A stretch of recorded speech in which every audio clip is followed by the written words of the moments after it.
Welcome to the empirical science academy. Friend, इस video के अंदर हम बात करेंगे कि जीन लिंकेज क्या होती है और जीन लिंकेज को हम कैसे मेजर कर सकते हैं। इसके अलावा हम देखेंगे कि जीन मैपिंग क्या होती है और जीन मैपिंग कैसे कर सकते हैं। तो सबसे पहले स्टार्ट करते हैं जीन लिंकेज से। तो डिफरेंट ट्रेड्स को कंट्रोल करने वाले जीन्स जब पेरेंट से ऑफस्प्रिंग के अंदर हमेशा इकट्ठे ट्रांसफ़र हों, एक दूसरे पे डिपेंड करें, इकट्ठे ही ट्रांसफर हो, तो हम कहते हैं कि उन जीन्स के दरमियान लिंकेज है। अगर वो इंडिपेंडेंटली ट्रांसफर हो, एक दूसरे पे डिपेंड ना करें, तो हम कहते हैं कि इसके दरमियान लिंकेज नहीं है। तो इसको सबसे पहले स्टडी किया था बैटसन, रेबेका और पुनेट ने। तो अगर बहुत ही सिंपल वे में बात करें तो ऐसे जीन्स, डिफरेंट ट्रेड को कंट्रोल करने वाले ऐसे जीन्स जो मेंडल के second law of independent assortment को फॉलो ना करें, तो उसको हम कहते हैं वो हमेशा इकट्ठे ही ट्रांसफ़र हों, तो वो जीन लिंकेज है। तो इसको देखने के लिए पहले second law of independent assortment को देख लेते हैं कि मेंडल ने क्या किया था। मेंडल ने दो ट्रेड्स को इकट्ठा स्टडी किया था। एक ट्रेड लिया उसने सीड का कलर, जो येलो और ग्रीन दो कलर लिए। इसी तरह से दूसरा ट्रेड जो था, दूसरा करैक्टर, उसने सीड की शेप ले ली, राउंड और रिंकल्ड। जब उसने क्रॉस करवाया पहली जनरेशन के अंदर, उसको सारे सीड जो मिले वो राउंड और येलो थे। इसका मतलब है राउंड वाला और येलो वाले जो करैक्टर हैं वो डोमिनेंट हैं किसके ऊपर, रिंकल्ड और ग्रीन के ऊपर। लेकिन जब उसने पहली जनरेशन को फर्दर सेल्फ क्रॉस करवाया, तो दूसरी जनरेशन के अंदर जो उसको रिजल्ट्स मिले वो बॉटम में आप देख सकते हैं कि वो सिर्फ पेरेंट्स की तरह नहीं थे, बल्कि उसको चार तरह के ऑफस्प्रिंग मिले। उन चार में दो तो बिल्कुल पेरेंट्स की तरह थे, यानी कि पेरेंट्स में क्या था, राउंड और येलो, रिंकल्ड और ग्रीन, दो तो उनकी तरह थे। जो दो टाइप थी वो बिल्कुल उनसे अपोजिट थी। जैसे राउंड वाला ग्रीन था और रिंकल्ड वाला येलो था। तो उसने इसको इस तरह से एक्सप्लेन किया कि लाजमी नहीं जो राउंड वाला जीन है वो हमेशा येलो वाले के साथ ही जाए और रिंकल्ड वाला जो है वो हमेशा ग्रीन वाले के साथ जाए, बल्कि राउंड वाला ग्रीन भी हो सकता है और रिंकल्ड वाला येलो भी हो सकता है। तो ये जो जीन्स हैं वो इंडिपेंडेंटली असॉर्ट हुए, इसलिए उसने इसका नाम रखा लॉ ऑफ इंडिपेंडेंट असॉर्टमेंट। जो genes law of independent assortment को फॉलो नहीं करते, इंडिपेंडेंट ट्रांसफ़र नहीं होंगे, वो इकट्ठे ही ट्रांसफ़र होंगे, तो उनको हम कहेंगे ये जीन्स लिंक्ड हैं। तो आप सोचेंगे कि क्या ऐसे जीन्स हैं जो मेंडल के सेकंड लॉ को फॉलो ना करते हों? तो बिल्कुल, जो लिंकेज वाले हैं, जिनके दरमियान लिंकेज होती है, वो इसको फॉलो नहीं करते। तो फिर इसका तो ये मतलब होना चाहिए कि मेंडल के सेकंड इसको फॉलो नहीं करते, तो इसका मतलब मेंडल का लॉ गलत है। तो ऐसा बिल्कुल भी नहीं है, क्योंकि मेंडल ने जितने 7 के 7 ट्रेड स्टडी किए थे, उनको अगर आज भी आप स्टडी करें तो उनके दरमियान लिंकेज नहीं मिलती आपको। अगर लिंकेज मिलती तो आप कह सकते थे कि ये तो लॉ गलत है। इसी तरह से आप कह सकते हैं कि मेंडल लकी था क्योंकि उसको लिंकेज का सामना नहीं हुआ। अब देखते हैं कि कब जीन्स के दरमियान लिंकेज हो सकती है, कब नहीं हो सकती, कब वो लिंकेज लिंक्ड होंगे, कब अनलिंक्ड होंगे। तो एक बात तो याद रखें कि जो जीन्स डिफरेंट क्रोमोसोम के ऊपर हैं उनके दरमियान कभी लिंकेज हो ही नहीं सकती। लिंकेज सिर्फ हो सकती है एक ही क्रोमोसोम के जीन्स के दरमियान, डिफरेंट क्रोमोसोम के नहीं। क्यों? क्योंकि क्रोमोसोम एक दूसरे पे डिपेंड नहीं करते, वो तो इंडिपेंडेंटली ट्रांसफ़र होंगे, तो उनके ऊपर जो जीन्स है वो भी आपस में कभी लिंक्ड नहीं हो सकते। लेकिन जो एक ही क्रोमोसोम है उसके ऊपर जो जीन्स होंगे उनके दरमियान लिंकेज हो सकती है। तो क्या ऐसा है कि एक ही क्रोमोसोम के जो जीन्स हैं वो भी अनलिंक्ड हो सकें? तो हाँ, बिल्कुल ऐसा है। एक ही क्रोमोसोम के ऊपर जो जीन्स बिल्कुल एक दूसरे से दूर हैं, उनके दरमियान डिस्टेंस ज़्यादा है, उनके दरमियान लिंकेज के चांसेस उतने ही कम होते हैं। जो पास हैं उनके दरमियान लिंकेज ज़्यादा हो सकती है। तो मेंडल ने जो स्टडी किया था उसमें भी यही था। उसने जो 7 ट्रेड स्टडी किए थे उनमें से 7 के 7 जो ट्रेड वाले जीन्स थे वो 4 क्रोमोसोम पे थे। वहाँ पे कुछ केस ऐसे थे कि एक ही जीन्स के ऊपर थे, एक ही क्रोमोसोम के ऊपर वो जीन्स थे, लेकिन उनके दरमियान लिंकेज नहीं थी। उसकी रीज़न क्या थी? क्योंकि उनके दरमियान डिस्टेंस ज़्यादा था। तो जो अनलिंक्ड जीन्स होते हैं वहाँ पे हमेशा जो रिकम्बिनेशन के चांस हैं, जो रिकम्बिनेंट फ्रीक्वेंसी है, वो 50% तक आ सकती है, जबकि अनलिंक्ड हो उनमें रिकम्बिनेशन बहुत कम होती है। क्यों? क्योंकि वो तो जैसे पेरेंट्स के अंदर थे, इकट्ठे ही ट्रांसफ़र होंगे, तो पेरेंट्स की तरह के गैमेट्स या ऑफस्प्रिंग ज़्यादा प्रोड्यूस होंगे, रिकम्बिनेंट बहुत कम बनते हैं। तो जो अनलिंक्ड हैं उनके अंदर रिकम्बिनेंट्स ज़्यादा प्रोड्यूस होंगे। तो रिकम्बिनेशन जो है फ्रीक्वेंसी वो हमेशा 0 से 50 तक हो सकती है। एक बात याद रखें कि कभी भी रिकम्बिनेंट्स 50% से ज़्यादा तो प्रोड्यूस हो ही नहीं सकते। उसकी वजह क्या है कि क्रॉसिंग ओवर जिस स्टेज पे होती है 4 स्टैंड होते हैं, 4 क्रोमेटिड्स होते हैं प्रोफेज के अंदर, तो उसके अंदर जो साथ वाले 2 स्टैंड होते हैं नॉन सिस्टर क्रोमेटिड वो पार्टिसिपेट करते हैं। तो 50% पार्टिसिपेट कर रहे हैं, 50% नहीं कर रहे, तो रिकम्बिनेशन जो है वो 50% से एक्सीड नहीं कर सकती। तो एक ही क्रोमोसोम के ऊपर जीन्स लिंक्ड हो सकते हैं। अच्छा, कब होंगे वो लिंक्ड? जब उनके दरमियान डिस्टेंस कम होगा, जितने वो एक दूसरे से क्लोज पड़े होंगे तो उनके दरमियान लिंकेज के चांसेस उतने ही ज़्यादा हैं। और जो लिंकेज वाले हैं उनके अंदर हमेशा पेरेंटल टाइप के गैमेट ज़्यादा बनते हैं, और जो रिकम्बिनेंट हैं उसके चांसेस बहुत कम होते हैं लिंकेज के अंदर। अब नेक्स्ट हम बात करते हैं कि लिंकेज को हम कैसे मेजर कर सकते हैं। अगर आपको एक स्टडी के अंदर कुछ ट्रेड स्टडी करने को कहा जाए, पूछा जाए कि इनके दरमियान बताएं कि जीन्स के दरमियान लिंकेज है या नहीं, तो उसको आप टेस्ट क्रॉस से स्टडी कर सकते हैं, काई स्क्वायर मेथड से। अब टेस्ट क्रॉस क्या है? टेस्ट क्रॉस में बेसिकली हम एक हेटेरोजाइगोट लेते हैं, मतलब कि जिन ट्रेड्स को आप स्टडी करना चाह रहे हैं उसके जो जीन्स हैं वो हेटेरोजाइगोट होने चाहिए, मतलब एक एलील डोमिनेंट, एक रिसेसिव, दूसरा डोमिनेंट, अगला रिसेसिव। इस तरह का ऑर्गेनिज्म लेना है, उसको क्रॉस करवाना है होमोजाइगस के साथ। उसके अंदर उस ट्रेड के जो एलील हैं वो बिल्कुल सेम होने चाहिए, और वो होना भी रिसेसिव चाहिए, रिसेसिव होमोजाइगस। क्रॉस करवाएंगे आप। क्रॉस करवाने के बाद जो ऑफस्प्रिंग प्रोड्यूस होंगे उनके दरमियान आप रेशो देखेंगे कि फ़र्ज़ करो कि 100 आपने क्रॉस के दौरान 100 स्प्रिंग प्रोजेनी प्रोड्यूस करवाई है, तो उनके दरमियान देखेंगे क्या सबकी रेशो 25-25-25 है, यानी कि 1:1 के अंदर हैं, तो इसका मतलब है उनके दरमियान लिंकेज नहीं है। लेकिन वो अगर इस रेशो से ऑफस्प्रिंग डेविएट करते हैं, इसको वायलेट करते हैं, तो इसका मतलब है कि उनके दरमियान लिंकेज है। अगला तरीका जो है वो आप रिकम्बिनेशन फ्रीक्वेंसी से भी मेजर कर सकते हैं कि अगर आप 2 से ज़्यादा traits at a time study कर रहे हैं, मेंडल ने 2 किए थे, 2 से ज़्यादा कर रहे हैं, तो आप रिकम्बिनेशन फ्रीक्वेंसी से भी लिंकेज को मेजर कर सकते हैं। कि मैंने कहा था कि जो रिकम्बिनेंट जिनके दरमियान लिंकेज होती है उनके अंदर रिकम्बिनेशन फ्रीक्वेंसी हमेशा कम होती है, रिकम्बिनेंट कम प्रोड्यूस होते हैं। तो अगर रिकम्बिनेंट्स 50 या अबव जा रहे हैं तो आप वहाँ से फ़ौरन अंदाज़ा लगा सकते हैं कि इनके दरमियान लिंकेज नहीं है। अगर रिकम्बिनेशन फ्रीक्वेंसी कम आ रही तो आप कह सकते हैं इनके दरमियान लिंकेज हो सकती है।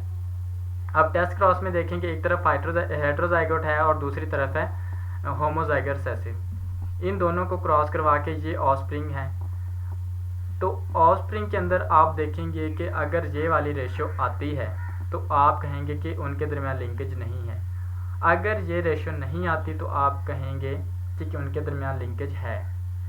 अब अगला क्वेश्चन आता है कि ये जो रेशियो है ये हम कैसे कैलकुलेट करेंगे कि उनके दरमियान ये रेशियो है या नहीं। तो पहली बात, कभी भी ऑफस्प्रिंग का नंबर देख के आपने अंदाज़ा नहीं लगाना कि उनके दरमियान ये रेशियो बन रही है या नहीं।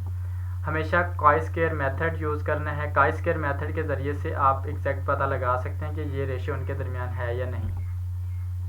अब ये देखें, यहाँ पे एक एग्जांपल है, यहाँ पे 2 एग्जांपल्स हमने लिए हैं कि पहले कैपिटल ए, कैपिटल बी और स्मॉल ए, ये दोनों तो है ना, ये दोनों तो पेरेंटल टाइप्स के हैं, और नीचे जो 2 हैं वो हैं रिकम्बिनेंट्स। अब 2 एग्जांपल के अंदर, पहले एग्जांपल के अंदर हमने क्रॉस करवाया, टेस्ट क्रॉस, जैसे कि पीछे मैं बता चुका हूँ। टेस्ट क्रॉस के अंदर टोटल जो ऑफस्प्रिंग प्रोड्यूस करवाया एग्जांपल 1 के अंदर वो हमने 50 करवाए, और जो 4 डिफरेंट टाइप्स थी उनका नंबर यहाँ पे उन 50 में से 17, 14, 18 और 11 है। तो ये डिफरेंट उनके नंबर हैं। इसी तरह से सेकंड में हमने 100 करवाया और उसमें जो डिफरेंट रिकम्बिनेंट्स और पेरेंटल के जो नंबर है वो यहाँ पे दिया गया। अब हमने चेक क्या करना है, हम देखना चाह रहे हैं कि जीन ए और जीन बी क्या इनके दरमियान लिंकेज है या नहीं है। तो उसके लिए मैंने कहा था कि जो आप प्रोजेनी प्रोड्यूस करवा रहे हैं उनके दरमियान चेक करें कि उनके नंबर के दरमियान जो रेशियो है वो क्या 1:1 बन रही है। अगर वो बनती है तो आप कहेंगे लिंकेज नहीं है। अगर वो रेशियो नहीं बनती, वो रेशियो से ज़्यादा कम है, तो आप कहेंगे कि उनके दरमियान लिंकेज है। तो आप सिंपली आप यहाँ पे देखेंगे एग्जांपल 1 के अंदर देखें तो आप यहाँ से जो डायरेक्ट यही अंदाज़ा लगा सकते हैं कि एक है 17, 14, 8 और 11, ये 4 नंबर तो बिल्कुल एक दूसरे से डिफरेंट है, तो इनके दरमियान 1:1 तो नहीं है, तो आप कहेंगे इनके दरमियान लिंकेज है। तो कभी भी ऐसे डायरेक्ट नंबर देख के अंदाज़ा नहीं लगाना, बल्कि वो रेशो चेक करने के लिए काई स्क्वायर मेथड यूज़ होता है। तो काई स्क्वायर मेथड से हम अंदाज़ा लगाएंगे। अच्छा, उसके बाद कैलकुलेशन स्टार्ट करने से पहले एक सिंपल सी चीज़ कि जैसे हम कोई भी कैलकुलेशन स्टार्ट करते हैं, जैसे मैथ के अंदर आप करते हैं कि किसी चीज़ की कोई वैल्यू फाइंड करनी होती है, तो आप पहले सपोज कर लेते हैं कि इज़ इक्वल टू एक्स, उसके बाद आप x की वैल्यू फाइंड करते हैं और वो आपको वैल्यू मिल जाती है।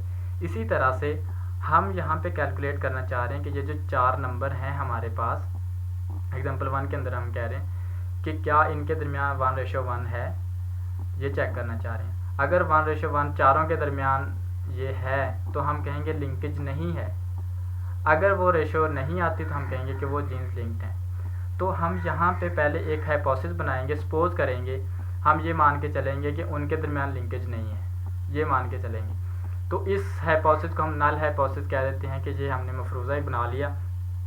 उसके बाद हम कैलकुलेशन स्टार्ट करते हैं। कैलकुलेशन से हम इसको जो हमने हाइपोथेसिस बनवाया है इसको या तो रिजेक्ट करेंगे या ये अप्रूव हो जाएगा। तो होगा क्या, अगर ये जो हमने शुरू में हाइपोथेसिस बनाया है कि इनके दरमियान रेशियो है ये 1:1, तो उनके दरमियान लिंकेज नहीं है। तो अगर वो मफरूज़ा हाइपोथेसिस अप्रूव हो गया, इसका मतलब है कि वो लिंकेज नहीं है। अगर वो रिजेक्ट हो जाता है कैलकुलेशन के दौरान, तो वो हम कहेंगे कि वो लिंक्ड है। इसी तरह से दूसरे में भी हम देखेंगे और उसके बाद एंड पे कैलकुलेशन से ये चीज़ साबित करेंगे कि वो लिंकेज थी या नहीं थी। अब कैलकुलेशन करने के लिए हमने जो वैल्यू फाइंड करनी होती है वो है काई स्क्वायर की। काई स्क्वायर वैल्यू का जो फार्मूला है वो यही है कि sigma observed minus expected whole square divided by number expected. तो इसको ऑब्जर्व्ड को पहले देख लें कि जो हमें नंबर दिया गया है, जो हमने खुद टेस्ट किया, जो क्रॉस करवाया, उसके अंदर हमें कितने मिले, कितने रिकम्बिनेंट मिले, कितने पेरेंटल मिले। ये जो हमें वैल्यू मिली है ये हमेशा ऑब्जर्व्ड कहलाती है। जो एक्सपेक्टेड है, तो एक्सपेक्टेशन जो है मफरूज़े के मुताबिक वो है 1:1, मतलब 50-50%। तो एक्सपेक्टेड तो हमेशा 50% होता है वो, और उसको डिवाइड कर देना है। अब पहले एग्जांपल के अंदर आप देखें कि जिसके अंदर जो पेरेंटल हैं वो 31 हैं 50 में से, और रिकम्बिनेंट हैं वो हैं 19, और दोनों की जो एक्सपेक्टेड वैल्यू है वो तो 50 में से 25-25 होने चाहिए थे, लेकिन जो ऑब्जर्व्ड है वो डिफरेंट है। तो इस फार्मूले से जो वैल्यू आती है वो है 2.88। इसी तरह से हम दूसरे एग्जांपल को भी काई स्क्वायर की वैल्यू फाइंड करते हैं, तो वो आती है 5.78। ये इसके अंदर पेरेंटल थे और ये रिकम्बिनेंट, ये टोटल बनता है, उसके अंदर बनते हैं 62 पेरेंटल हैं और 38 रिकम्बिनेंट हैं। जो एक्सपेक्टेड हैं वो 100 में से 50-50 होने चाहिए थे, तो वैल्यू आ गई।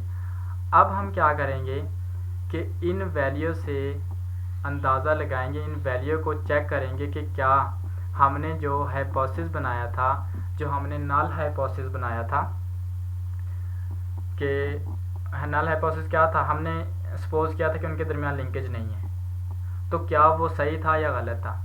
तो एक्सपेरिमेंट 1 के अंदर कितनी वैल्यू है काई स्क्वायर की, 2.8, दूसरे के अंदर है 5.78। इन वैल्यूज़ को हमने काई स्क्वायर का जो डिस्ट्रीब्यूशन टेबल है वो नेट से भी आप लोग देख सकते हैं, उसके अंदर इन वैल्यूज़ को देखना है, चेक करना है, और उसके बाद डिसाइड करना है कि वो जो हमारा मफरूज़ा था, जो हमने सपोज किया था, वो ठीक था या गलत था। तो अब आप कहेंगे कि इन वैल्यूज़ को काई स्क्वायर के अंदर कहाँ देखना है, उसके अंदर इतनी वैल्यूज़ हैं। तो हमेशा काई स्क्वायर के अंदर वैल्यूज़ को देखने के लिए 2 चीज़ों का होना ज़रूरी है। एक आपके पास डिग्री ऑफ फ्रीडम होनी चाहिए, एक पी वैल्यू होनी चाहिए। अब ये डिग्री ऑफ फ्रीडम क्या है, वैसे इसके ऊपर मैं डिटेल वीडियो बाद में बनाऊंगा कि डिग्री ऑफ फ्रीडम क्या होती है। बस आप ये याद रखें कि टोटल जितना नंबर होता है या जितने ग्रुप होते हैं उसमें से एक माइनस करो तो वो डिग्री ऑफ फ्रीडम आ जाती है। तो हमारे पास 2 ग्रुप कौन से थे, एक ग्रुप था पेरेंटल टाइप के गैमेट्स, दूसरे थे रिकम्बिनेंट गैमेट्स। तो 2 ग्रुप हो गए, इसमें से एक माइनस किया तो डिग्री ऑफ फ्रीडम हमारे पास 1 है। दूसरी होगी पी वैल्यू। अब पी वैल्यू क्या है?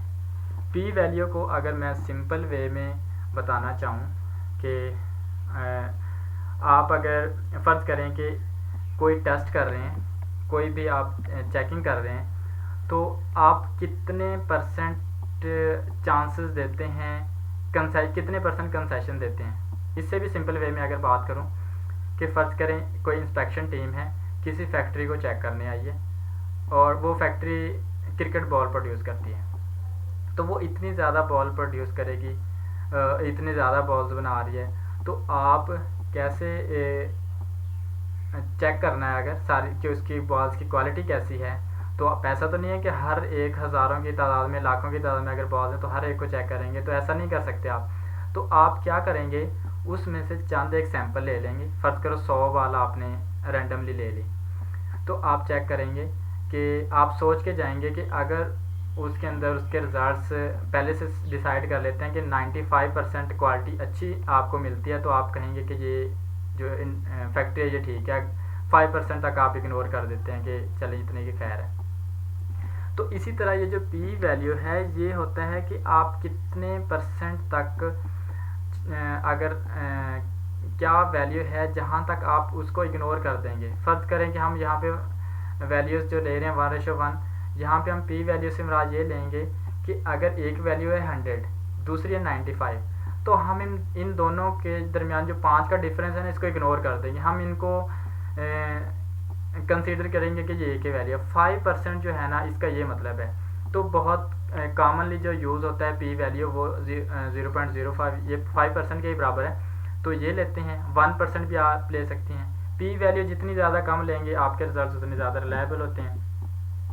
तो हमने हमारा जो मेन चीज़ थी, हमने काई स्क्वायर के अंदर अपनी जो वैल्यूज़ कैलकुलेट करनी है वो देखनी है कि वो कहाँ पे हैं। तो हमने पहले एक्सपेरिमेंट 1 की जो वैल्यू 2.88, इसको कंपेयर करना है काई स्क्वायर की वैल्यू के साथ। तो उस वैल्यू को हम देखेंगे कि डिग्री ऑफ फ्रीडम हमारे पास 1 है और पी वैल्यू 0.05 है। तो आपने जो रो लेनी है वो लेनी है 1 वाली, क्योंकि डिग्री ऑफ फ्रीडम 1 है। इसी तरह से जो कॉलम लेना है वो 0.05 वाला लेना है, क्योंकि हमारे पास पी वैल्यू है। तो ये हम जब देखते हैं तो जो हमारे पास वैल्यू आती है वो आती है जी 3.80, टेबल के अंदर ये आ रही है, लेकिन एक्सपेरिमेंटल जो हमारी कैलकुलेटेड वैल्यू थी वो थी 2.88। तो इन वैल्यूज़ को कंपेयर करें। कंपेयर करने के बाद अगर हमारी कैलकुलेटेड वैल्यू जो कि 2.88 है टेबल वाली वैल्यू से छोटी है, ठीक है, जो कि आप देख सकते हैं कि छोटी है, तो आप कहेंगे कि हमारा जो हाइपोथेसिस है वो रिजेक्ट नहीं हो सका, वो गलत नहीं साबित हुआ। जो हमने शुरू में सपोज किया था, सपोज क्या किया था भला, सपोज हमने ये किया था, नल हाइपोथेसिस जो बनाया था, हमने कहा था कि उनके दरमियान लिंकेज नहीं है, और वो मफरूज़ा सही साबित हो गया। इसका मतलब है लिंकेज नहीं है। तो जो कैलकुलेटेड वैल्यू है वो टेबल वाली वैल्यू से छोटी आ रही है, तो इसका मतलब है हमारा हाइपोथेसिस रिजेक्ट नहीं है, वो सही है। इसका मतलब है लिंकेज नहीं है। तो हम कह सकते हैं कि जो हमें वो 4 वैल्यूज़ मिली थी एक्सपेरिमेंट 1 के अंदर, हमारा जो कैलकुलेशन बता रही है वो ये कहती है कि उनके दरमियान 1:1:1 है और उनके दरमियान लिंकेज नहीं है। तो अब आप कहेंगे कि वो वैल्यू तो इतनी डिफरेंट लग रही थी, तो ये कैसे हो सकता है कि वो जो है ना सेम रिजल्ट्स दे रही हैं, वो उनके दरमियान रेशो सेम है। तो एक चीज़ हमेशा याद रखें कि जब भी आप सैंपल साइज जितना ज़्यादा लेंगे ना, तो उतने आपके रिजल्ट्स अच्छे आएंगे। हो सकता है कि हमने 50 ऑफस्प्रिंग प्रोड्यूस करवाए थे एग्जाम्पल 1 के अंदर, तो अगर आप ज़्यादा प्रोड्यूस करवाते तो हो सकता है कि रिकम्बिनेंट ज़्यादा आ जाते, तो वो जो रेशो है वो 1:1 के बराबर ही है। इसी तरह से दूसरे के अंदर अगर हम देखें, दूसरे के अंदर उसके अंदर वैल्यू के अंदर दूसरे एक्सपेरिमेंट के अंदर जो थी काई स्क्वायर वैल्यू वो थी 5.78। इसके अंदर भी डिग्री ऑफ फ्रीडम भी सेम ही है और प्रोबेबिलिटी वैल्यू पी वैल्यू भी हम सेम ही रख रहे हैं। तो यहाँ पे वो वैल्यू 3.8 है टेबल के अंदर, लेकिन कैलकुलेटेड वैल्यू 5.78। लेकिन यहाँ पे आप देखें कि हमारी जो कैलकुलेटेड वैल्यू है वो टेबल वाली वैल्यू से बड़ी आ रही है। इसका मतलब है यहाँ पे हमारा जो नल हाइपोथेसिस था पिछली बार तो रिजेक्ट नहीं हुआ था, इस एग्जांपल के अंदर वो रिजेक्ट हो रहा है। तो फिर मैं अगेन बता रहा हूँ कि नल हाइपोथेसिस को याद रखने के वो था क्या। नल हाइपोथेसिस ये था कि जो हमारे जो ऑफ स्प्रिंग हैं उनके दरमियान रेशो क्या है 1:1 और उनके दरमियान लिंकेज नहीं है। अगर वो रिजेक्ट हो गया तो इसका मतलब है वो रेशो नहीं आ रही। तो हमने शुरू में ही कहा था कि आपने टेस्ट क्रॉस करवाना है, टेस्ट क्रॉस कराने के बाद उनके दरमियान रेशो फाइंड करनी है। अगर वो 1:1 को डेविएट करते हैं तो उनके दरमियान लिंकेज है। तो एग्जाम्पल 2 के अंदर हम कह सकते हैं कि जो जीन्स हैं वो आपस में लिंक्ड हैं। अच्छा जी, नेक्स्ट आ जाते हैं जीन मैपिंग क्या है। जीन मैपिंग हम सिंपली कह सकते हैं कि एक क्रोमोसोम के ऊपर जो जीन्स हैं उनकी तरतीब क्या है। मतलब अगर 3 जीन्स देता हूँ A B C, 3 जीन्स हैं क्रोमोसोम के ऊपर, उनकी तरतीब एक तो अरेंजमेंट क्या है कि A पहले है, B पहले है या C B A B C A C B, कोई भी तरतीब हो सकती है। तो दूसरा उनके दरमियान डिस्टेंस कितना है, इस चीज़ को चेक करना जीन मैपिंग कहलाती है।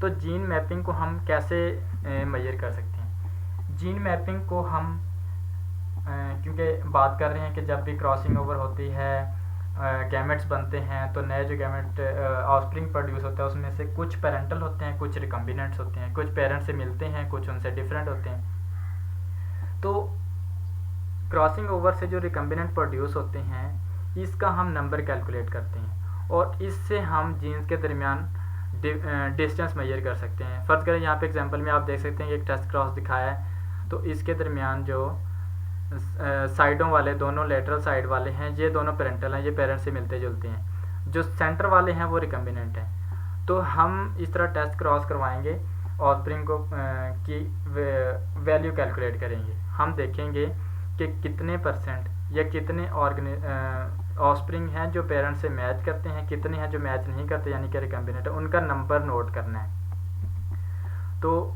उस नंबर से हम रिकम्बिनेशन फ्रीक्वेंसी मेजर कर सकते हैं। रिकम्बिनेशन फ्रीक्वेंसी का जो फार्मूला है वो लेना है कि टोटल नंबर ऑफ रिकम्बिनेंट्स कितने हैं, टोटल प्रोजेनी कितनी है और उसको 100 से मल्टीप्लाई कर देना है। तो जैसे पिछले एग्जांपल के अंदर हमने देखा था कि फ़र्ज़ करो हमने क्रॉस के अंदर 50 ऑफस्प्रिंग प्रोड्यूस करवाए, उनमें से पेरेंटल पहले 2 हैं और लास्ट वाले रिकम्बिनेंट हैं। तो रिकम्बिनेंट्स की तादाद कितनी है, 8 और 11, इन दोनों को प्लस करें तो 19 बनते हैं number of recombinant. Total progeny 50 है, इसको 100 से मल्टीप्लाई करेंगे तो 38% रिकम्बिनेशन फ्रीक्वेंसी है क्रॉसिंग से जो हमारे पास सामने आई। तो आप कहेंगे कि इस रिकम्बिनेशन फ्रीक्वेंसी से हम कैसे जीन मैपिंग, हमारा तो मेन मकसद था कि A और B अगर 2 जीन्स हैं इनके दरमियान डिस्टेंस कितना है वो हम मेजर करना चाहते हैं। तो उसके लिए यही तरीका है कि पहले आप क्रॉस के ज़रिए से रिकम्बिनेशन फ्रीक्वेंसी फाइंड करें।